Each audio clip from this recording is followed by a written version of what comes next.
Hey all YouTubers, I'm doing this quick video on my system, my saltwater system.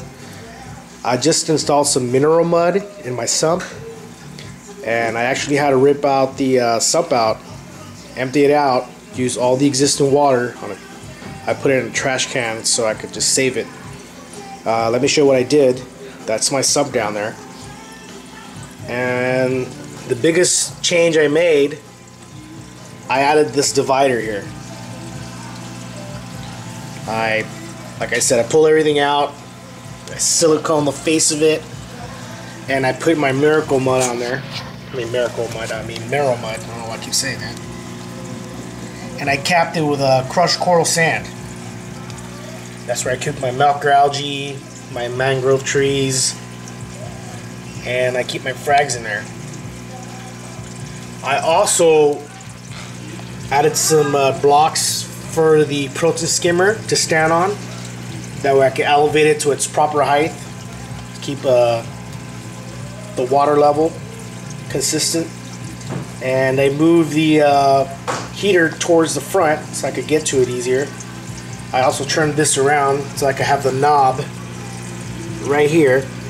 It's easy access on my heater. I added a lid to the top of this 30-gallon tank, drilled some holes, and I drilled a hole for the return hose from the overflow box.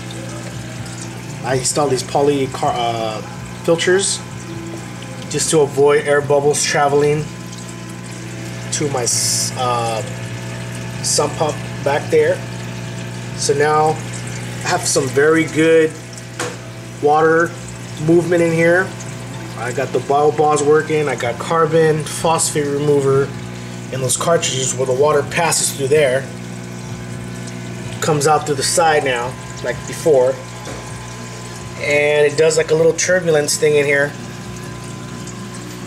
Goes through that macroalgae. I got some shrimp in there too, they're in there, I've seen them. And then it just overflows through here, goes to the side of this filter and back out to the tank. I mean, actually, it goes to my chiller first. And like I said, the way I put this mineral mud in there, I put it in there. I got it a little wet, and then I embedded the roots of the mangrove trees in the mud, and then I capped it over with the coral sand. And I let it sit for a couple hours. Then I turned the system on, but I took the return hose up there and I hanged it on the 30-gallon tank. I'm sorry. So that way it'll drop the water inside the wet and dry, and it could cycle the water inside this 30-gallon tank to get rid of the cloudiness, the debris, any impurities that I don't want going into my tank. I let it cycle for a couple hours, turned it off, and then I hooked it up to my main tank. And you want to do that because there's so much, it's pretty dirty. And the sump was a little cloudy, but by the time I plugged it in, it didn't affect my tank at all. And you can see I got some real good water movement in there. It just kind of cascades from level to level, from top, drops down about 1.75 inches, about 5 inches, and then just goes all the way down. These are my corals. Got some good water movement. When the tank was turned off, all I had it going with was these 2 Odyssey pumps circulating the water. My fingertip coral. Just bought myself some pulsating senia. This coral here, it's in the process of, I guess it molts every couple weeks, so that's why it's like that.